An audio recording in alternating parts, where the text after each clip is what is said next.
దయచేసి త్రాగుడును విడిచిపెట్టండి.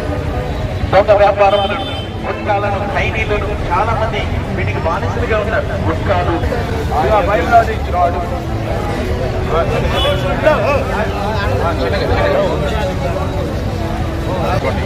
యేసుక్రీస్తునందు విశ్వాసం ఉంచిన వాడు రక్షించబడతాడు. వాడు నిత్యమైన తీర్పు నుంచి, ఉగ్రత నుంచి రక్షించబడతాడని బైబిల్ సెలవించుతున్నది. ఈ జీవితమును దేవుడిచ్చి ఉన్నాడు. ప్రతి వానికి దేవుడు జీవితాన్ని ఇచ్చాడు. ప్రతి వారిని రక్షించేది ఆయన. ఈ పాపములకు శిలువలో మరణించాడు. ప్రియ సహోదరులారా, ఆయన ఏదో విశ్వసించండి. ఆ ప్రభువైన యేసుక్రీస్తు వారి యందు విశ్వాసం వచ్చి రక్షించబడవలసిందిగా ఈ మాటలు మీకు తెలియజేస్తున్నాం. నిత్య తీర్పు నుంచి, ఉగ్రత నుంచి మీరు రక్షించబడాలా? యేసుక్రీస్తు వారి మార్గం. ఆయన మనుషులకు నెమ్మది, సమాధానం, నాకు కూడా సమాధానాన్ని ఇచ్చాడు. ఒకప్పుడు నేను కూడా అనేకమైనటువంటి పాపములు నరకములు మరణం నుంచి మీరు తప్పించబడతారు. మీకు తెలుసా, చనిపోయిన తర్వాత ఏమవుతుందో? చనిపోయిన తర్వాత మనం మట్టికి వెళతాం. మన శరీరం వెళ్ళింది, కానీ ఆత్మ దేవుడి దగ్గరికి వెళ్ళింది. ఎందుకంటే ఆత్మ దేవుడు ఇచ్చినది కాబట్టి మన ఆత్మ నిరంతరం నిలిచింది. మన శరీరం ఒక రోజున నేను ముసలివాడిని అవుతాను, నా ఇంటికి కథగా ఉంది, నేను ముసలివాడిని అయిపోతాను, బలహీనుడిని అవుతాను. కానీ నా ఆత్మ దేవుడు అనుగ్రహించినది కాబట్టి దేవుడి దగ్గరికి తిరిగి పెట్టింది.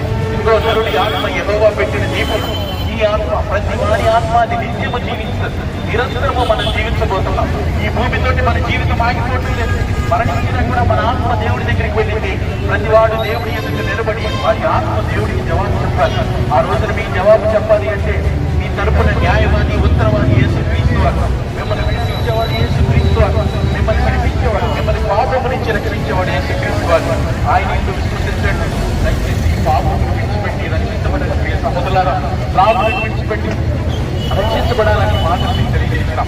యేసుక్రీస్తునందు ఎవరైతే విశ్వాసం ఉంచుతారో వారు నిత్య నరకాగ్ని నుంచి విడిపించబడతారు. ఆయనే నిజమైన దేవుడు, ఆయనే లోక రక్షకుడైనాడు. పైన ఆకాశమందైన, భూమి అందైన మనుషులు రక్షణ పొందినట్లు ఏ నామం అనుగ్రహించబడలేదు. మిమ్మల్ని నన్ను రక్షించినట్టు దేవాది దేవుడు మానవుడిగా వచ్చాడు. ఆయన ఎందు విశ్వసించండి.